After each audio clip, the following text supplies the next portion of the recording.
Welcome to the Live Abundantly show, where we talk about important things, not important things, and whatever we want to talk about. Yeah. Okay, Bree, so we're going to start with our girl talk. So today, this is our topic that we get to dive into. Relationship regrets. We all have some. I'm going to let you go first. I will let you share your relationship regrets because I have a lot at this age. So, go first. I would say the first one I'd have would be dating too soon. Like if I could go back, I probably wouldn't have started dating until after 18, to be honest. Oh, wow. That's actually, makes a lot of sense. Yeah. We didn't know what the heck we were doing. I'm not even going to confess how young I was when I started dating because it's inappropriate. It's way too young. Really? How old was it? I don't even want to confess. It's really that bad. I was young. I'm so curious. I was 11, and I was going out with a 16-year-old. But let me just say, I was like the new girl at the school. It was a small school, and I was tall, so I probably looked older than 11. And once he realized I was 11, he broke up with me for another girl that was older. So, But yeah, I was 11 and had a legit 16-year-old guy that I was with. Wow. What the heck? I know. It was terrible. Oh my gosh. Relationship regret number 1. I was 11. We're going to start there. I will not name this guy. We'll save him the embarrassment of realizing he was with an 11-year-old. It's hilarious because it's such a different, like it's only 5 years, but 11 and 16, those two like milestones are just so different. I was in 6th grade and he was driving. You know. Yeah. That's a big difference. It's so hard to wrap my head around. My biggest relationship regret would be just not being authentic. I would constantly just morph myself into whatever I thought a guy wanted because it was really important to me to be chosen and to be picked, and that's what I felt was valuable rather than like having value in myself, confidence in myself, and picking someone because that's who I wanted to choose. Right. So that would be one regret, was just not being authentic and being a people pleaser in the dating world. I would say a regret for me would be not being completely honest with my family and friends of like what's going on. Yeah, usually if we're hiding something, there's a reason. Yeah. Or if like if you're trying to like if you're changing things to try to make someone look better. Right. More than like, and not just one occasion, but like all the time, because you don't want them to like look bad. Right. There's probably a reason for that. That's probably a regret in a relationship. Yeah. Okay, I think my other would be, it's really hard for another person to, because I was so unsure of myself, it leaves too big of a void for another person to have to try to fill. Yeah. And I would say when I finally did the work to really know who I am, to be just good with who I am, not that I don't always want to grow. I mean, I'm always hopefully growing and becoming better and better, but still, like, you have to be at peace with who you are. And it's like now I don't need another person to fill up so much space for me because I'm kind of capable of doing a lot of that for myself now. Yeah. And so it takes a lot of pressure and burden off of the other person to fill way too much space. So that would be another regret that I have, is just putting too much expectation on the other person. A relationship regret I have would be not listening to, like, when someone tells you something, like, believe that rather than, like, trying to believe better of them and then being surprised later, or like, and then they're like, well, I did tell you this. You did. But I ignored all that. Yeah, and then it hurt. Yes, So I it would say did. definitely that, like listening. If somebody tells you something, listen to what they're saying because Yeah. they're telling you the truth. There were times in relationships where I knew something was not as it was being presented, or, I knew. And I didn't listen to myself.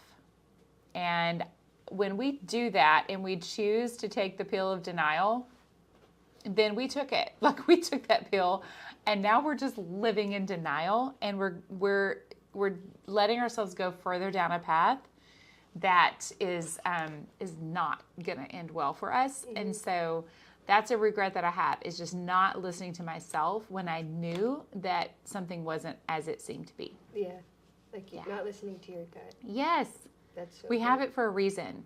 So yeah, that's another one.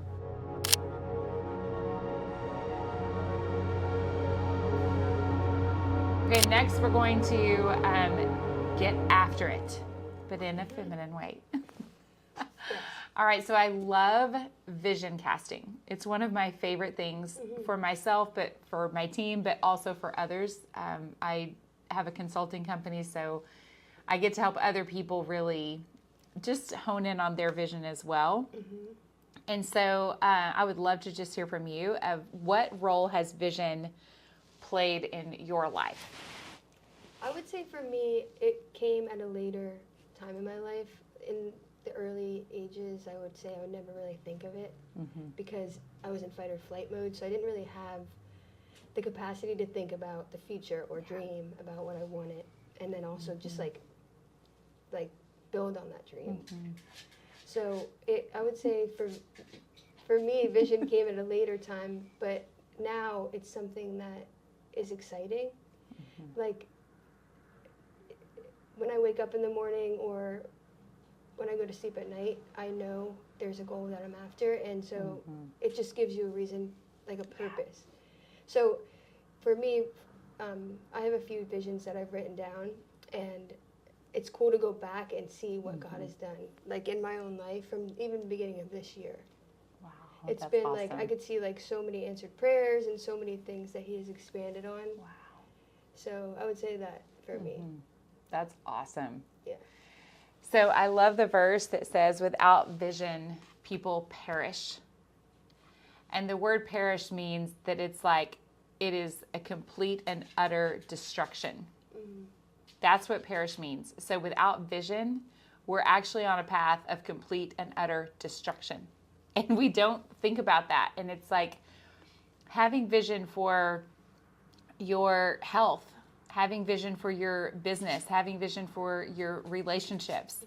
You know, if you're married or you have family or whatever, if you do not have vision, then it's not growing and it's not going to produce something on its own. Like, you have to have the vision. And it's like, I tell everybody, you see something twice. You see it here first, and then you see it whenever it comes about. And I did this experiment. This was 2 or 3 years ago at this point. I had a notebook, and I wrote out the vision for every area of my life. And that's another verse I love from the Old Testament. It says, "Write the vision down and make it plain."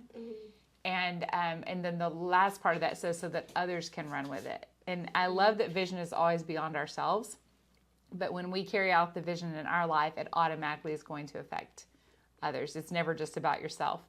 Right. So I wrote the vision out for every area of my life.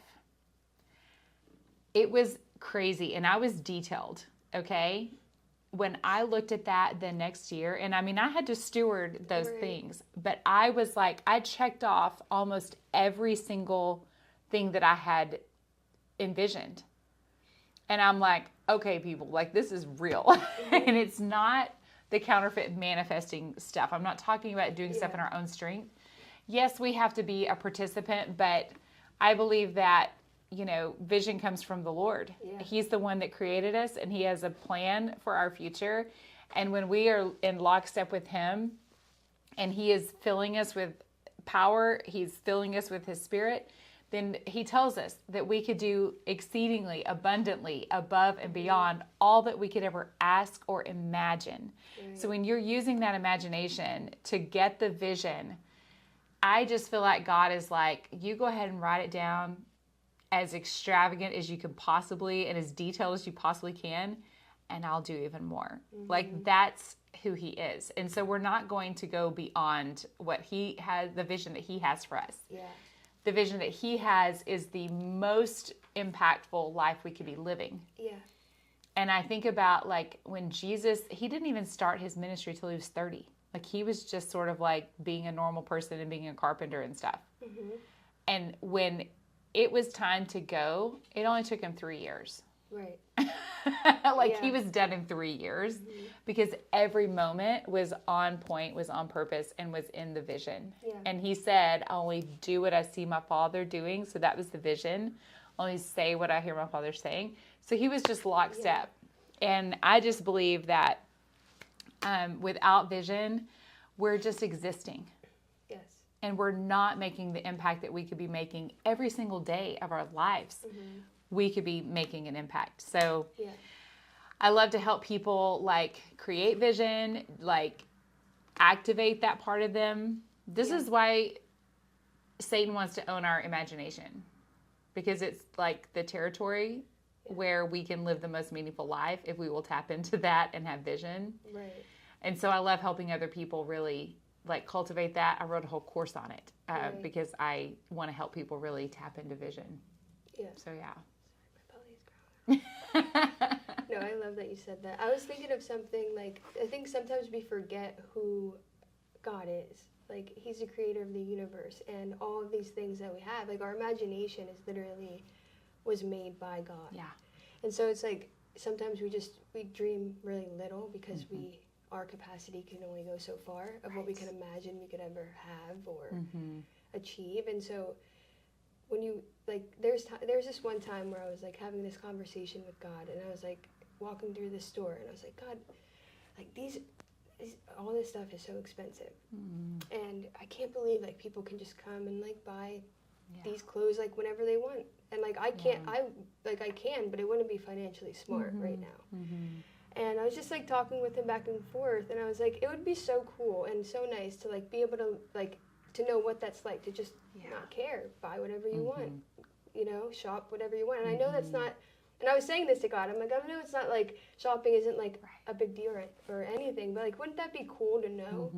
And like in the future from when that happened, I had seen, he had listened to me, and he had like weirdly, it wasn't even a prayer, but he weirdly responded in a really loving way. And I was like, and I was thinking about that when it became apparent to me. I was like, oh my gosh, like you actually, like, you do care. And like, it's God, he's the creator of the universe. The stuff that he wants for you is more than you're ever going to imagine. Like whatever you're imagining is already crazy to think of happening, but think of what he's actually going to do. So I think that's really cool. Yeah. It's so powerful. That's why he even tells us in Philippians 4 what to think about. He says, think on these things. Whatever is pure, whatever is lovely, whatever is, you know, good report, whatever. There's like a whole list. Because what we think on is truly what we're envisioning is what we're going to create. Right. And so he doesn't want us thinking on the negative, the fear stuff, the hate, the unforgiveness, all that. He doesn't want us meditating on those things. He wants us to think about different things using different material, because that's what we're going to get to create, is what we're envisioning. So love that. And he's so patient, and thank God, because I look back 2 years ago, I'm like, you were so patient. And thank God you are, because and thank God he lives outside of time, because it took a while for me to learn things that I should have known within 2 weeks. It's like 2 years later. You're like, oh, I got it now. Thanks. We are going to shift into the glow up section of our little show. I love this one. And today is something I'm super passionate about, which is where to start when you want to decorate your home or a space. It could be your office. It could be, if you're in a dorm, it could be your dorm room. For me, I'm in a home right now, so that's kind of where I'm at. You just moved into a new place, so this is like super sort of like relevant for you right now. So I wanted to just kind of talk through that. This was years ago. My gosh, I don't even know. It was over 10 years ago. And I remember one day just sitting in my house going, like, I see all these things that I have bought and decorated with, and none of them feel like they're me. They're just things I bought because maybe they were trendy or maybe someone gave them to me. Like, I just have all this stuff, and none of it is like, I don't connect with any of it. So the first thing I did was just like pull down everything that did not feel like it was something meaningful to me. And I sat with like white space and nothing really decorating my house for a while because I was like, if it's not meaningful, I don't want it around me. It felt like it was suffocating or cluttering me. And That's a great idea. And so that was like step one for me. And then after that, I started being very intentional about, okay, let me think about what I want to create. So I made just a few notes of kind of how I walked through this process that was really helpful for me. So the first thing was to just clear out everything. And I just took everything, put it in the garage. I just took everything off the wall, throw pillows, whatever it was. I just took it all and put it in the garage and then found places to donate or whatever. But if it didn't speak to me, I didn't keep it.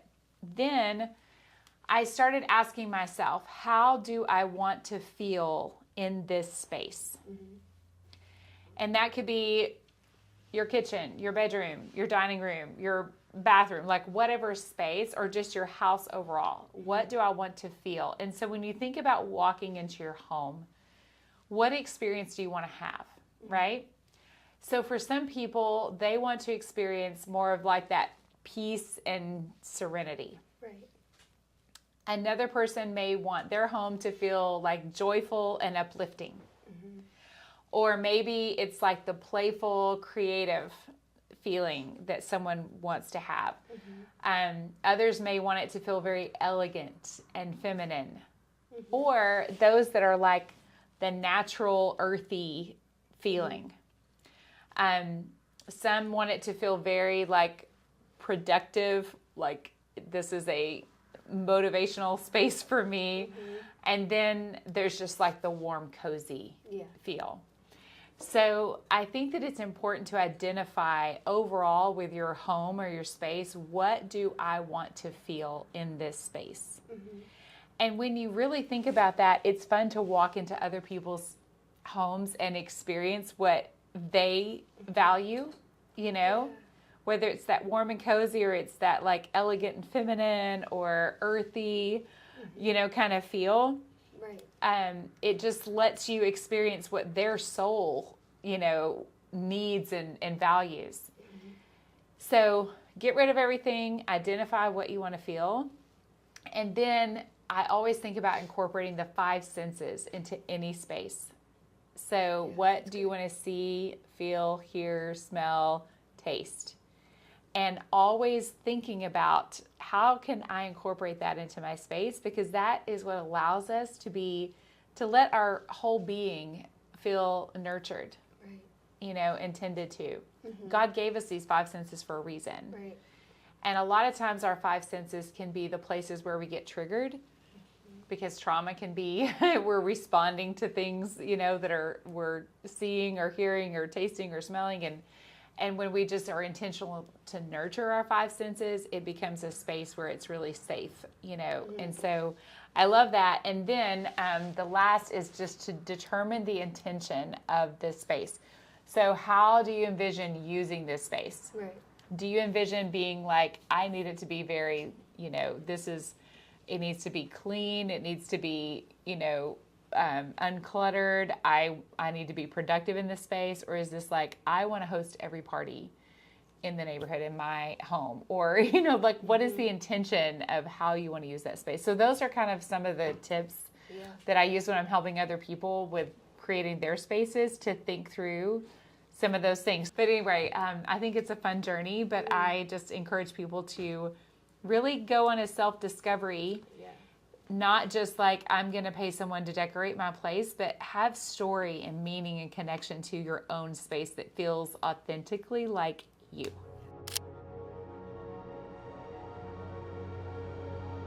This is our Just for Giggles part of our show, and I never know it's coming on the Just for Giggles. So we're just going to figure it out together. Okay, we have a map of the United States. I love the color scheme.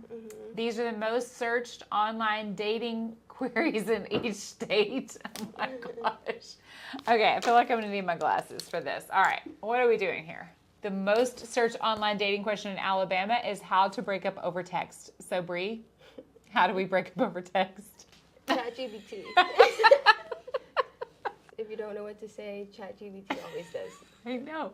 And she starts like figuring you out. And she's like always trying to help me out. She's like, don't you want to add some spiritual thing to this? And I'm like, why are you in my brain? Alaska.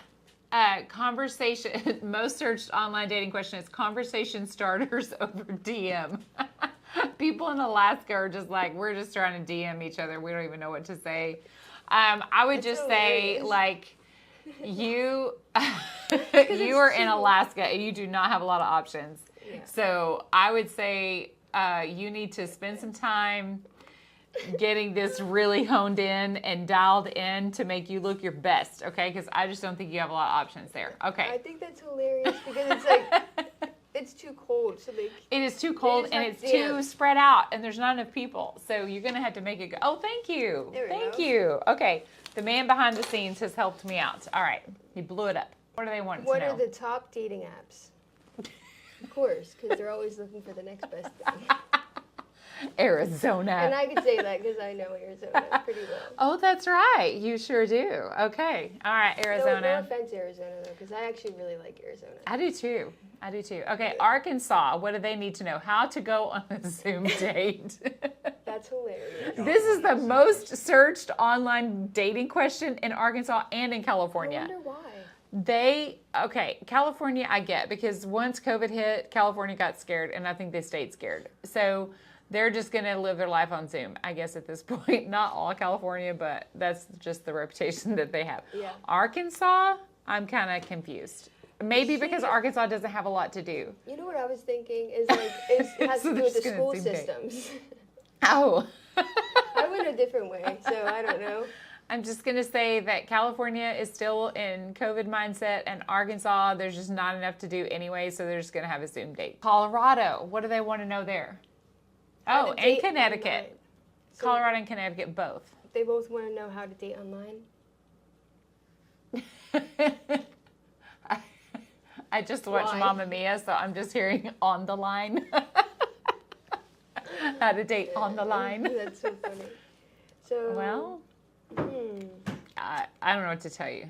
Just, you're going to have to figure it out. Colorado and Connecticut. I mean, at least they're trying. I don't know. I know. Just put forth a little bit more chat GPT. So you can When figure in it out. doubt, ChatGPT. ChatGPT. Okay, Delaware. Oh, they also need some conversation starters over DM. Okay, Delaware. I feel like people have just lost all personality if they are having to search this out. Like, how do I start a conversation?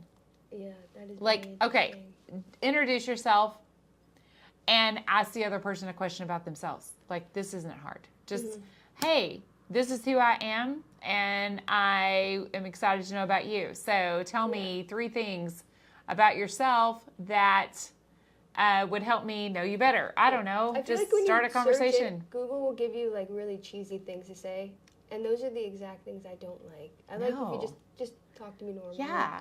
District of Columbia. Also, how to go on a Zoom date. Okay, you know what? This is the deal. The Zoom date is a great solution for long distance relationships. So I think the Zoom date has a place. And I'm glad that you're wanting to be creative about it. Like, let's come up with some creative ideas. But I think that if you just think about what would a normal date be like, how could I recreate that on Zoom in a cool way? Like, maybe you can be like, hey, what's your favorite restaurant? I will DoorDash that to you and we'll have a shared meal. We can, pick a genre of movie to watch together. I don't know. Like, we can come up with some creative ideas. Maybe we need to come up with some creative date ideas to share with these people, these good people of Delaware. Yeah. Yeah. No, District of Columbia. Okay, Florida. Everybody. They All want to know right. about Florida this. wants to know what are the top dating apps. Florida needs to chill. Just Florida, just get on them and find out, okay? We want Florida to tell us what are the top dating apps in Florida.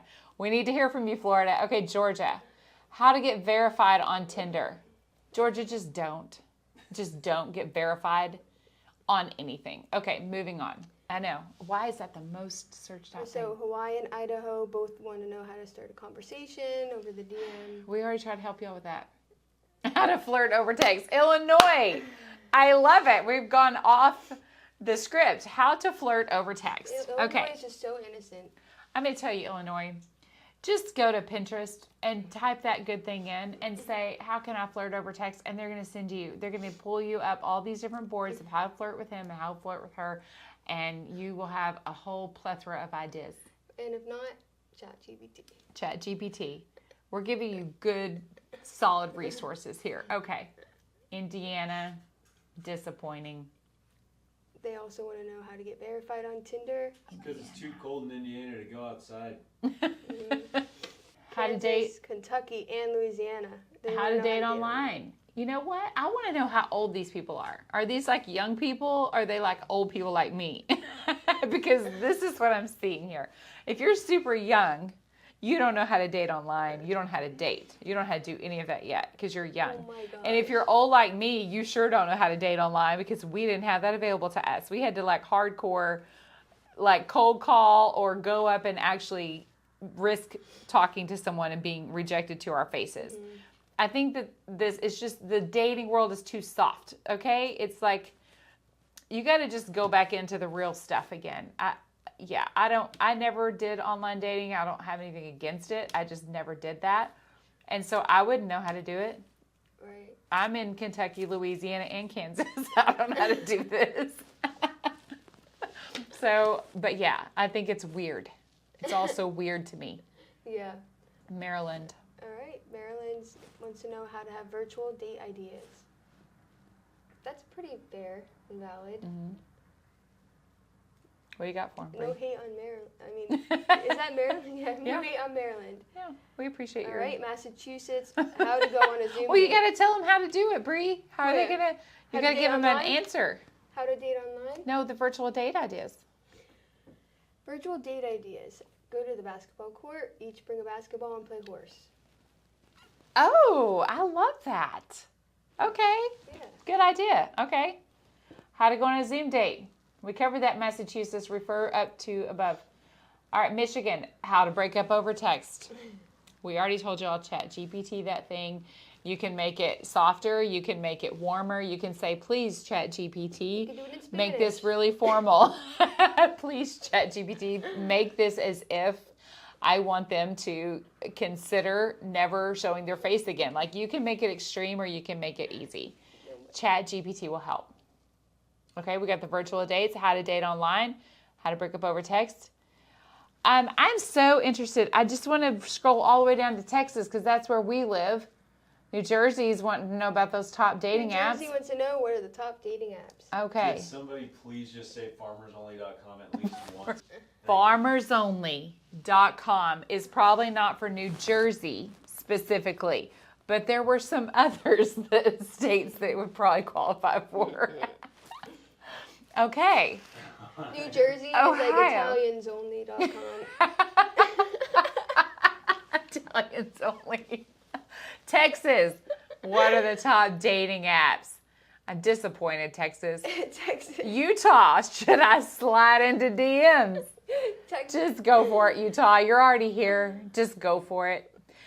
Again, this is what I just want to tell people. You already don't have an opportunity with that person. So if you get rejected, it didn't change your status.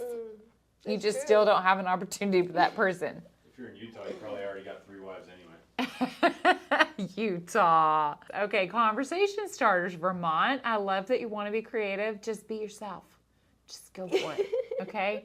Washington. How to get verified on Tinder. And Wisconsin. you being verified does not change anything about you. It is truly not going to make one iota of difference in your whole life for you to be verified or not Yeah, verified. I don't even know what that means. It's the little thing. You remember? Like, I've you can never get been on verified. Tinder. Well, I haven't either, but I know what it don't means know. to get verified, and I don't it's get just why not you that would important. want to, why be verified on Tinder. Everybody wants I to. guess it's just to make sure you're real. You think? Maybe. That's smart. I didn't think about that. We have solved the entire United States dating problems. I feel really Definitely. confident that we have answered everything with the simple solutions of ChatGPT, virtual basketball horse, Farmers only. farmersonly.com, italiansonly.com if you're in Jersey, Cowboysonly.com. cowboysonly.com for Texas, and we're good to go. I feel good about the advice that we have just given.